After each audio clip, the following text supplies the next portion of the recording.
ಸರ್ಕಾರದ ವತಿಯಿಂದ ಬೆಳಿಗ್ಗೆ ಸ್ಪೀಕರ್ ಅವರು ಮತ್ತು ನಮ್ಮ ಪಾರ್ಲಿಮೆಂಟ್ರಿ ಮಿನಿಸ್ಟ್ರು ಮುಖ್ಯಮಂತ್ರಿಗಳಿಗೆ ಸೂಚನೆ ಕೊಟ್ಟಿದ್ದಾರೆ. ಆ ಗಾಂಧಿ ಸ್ಟ್ಯಾಚ್ಯೂ ಈಗಾಗಲೇ ಏನು ಉದ್ಘಾಟನೆ ಆಗಬೇಕಾಗಿತ್ತು ಆ ಕಾರ್ಯಕ್ರಮ ಕೂಡ ಸರ್ಕಾರದ ಕಾರ್ಯಕ್ರಮ ನಡೀತದೆ.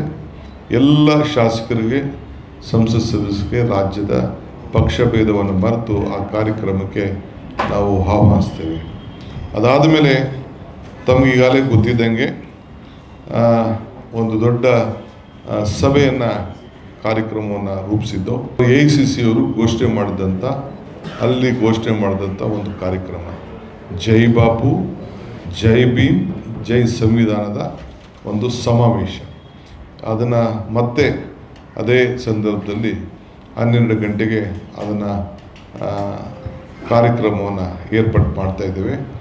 ಈ ಕಾರ್ಯಕ್ರಮಕ್ಕೆ ರಾಜ್ಯದ ವಿವಿಧ ಮೂಲೆಯಿಂದ ಎಲ್ಲ ವಿಧಾನಸಭಾ ಕ್ಷೇತ್ರದಿಂದ ಕನಿಷ್ಠ 100 ಜನ ಮುಖಂಡಗಳು ಭಾಗವಹಿಸಬೇಕು, ಇಲ್ಲ ಕಾರ್ಯಕರ್ತರು ಬರಬೇಕು ಅಂಥೇಳಿ ಎಲ್ಲರೂ ಕೂಡ ಮನವಿಯನ್ನು ಮಾಡ್ತಾಯಿದ್ದೇವೆ. ಏಕೆಂದರೆ ಥ್ರೂಔಟ್ ಸ್ಟೇಟ್ ನಮ್ಮ ರೆಪ್ರೆಸೆಂಟೇಷನ್ ಈ ಐತಿಹಾಸಿಕವಾದಂಥ 100 ವರ್ಷದ ಮಹಾತ್ಮ ಗಾಂಧೀಜಿಯವರ ಏನು ಒಂದು ಅಧಿಕಾರದ ಸ್ವೀಕಾರ, ಈ ದೇಶಕ್ಕೆ ಏನು ಒಂದು ಮುನ್ನುಡಿಯನ್ನು, ಸ್ವಾತಂತ್ರ್ಯಕ್ಕೆ, ಪ್ರಜಾಪ್ರಭುತ್ವಕ್ಕೆ ಮುನ್ನುಡಿಯನ್ನು ಬರೆದರು.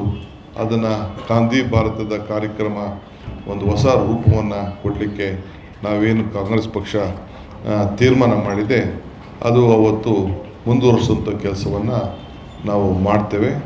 ಈ ಹಿನ್ನೆಲೆಯಲ್ಲಿ ರಾಷ್ಟ್ರದ ಎಲ್ಲ ನಾಯಕರು ಯಾರ್ಯಾರು ಬರ್ತಾರೆ ಅನ್ನೋದು ಕೂಡ ಮುಂದಿನ ದಿನದಲ್ಲಿ ನಾವು ತಿಳಿಸ್ತೇವೆ.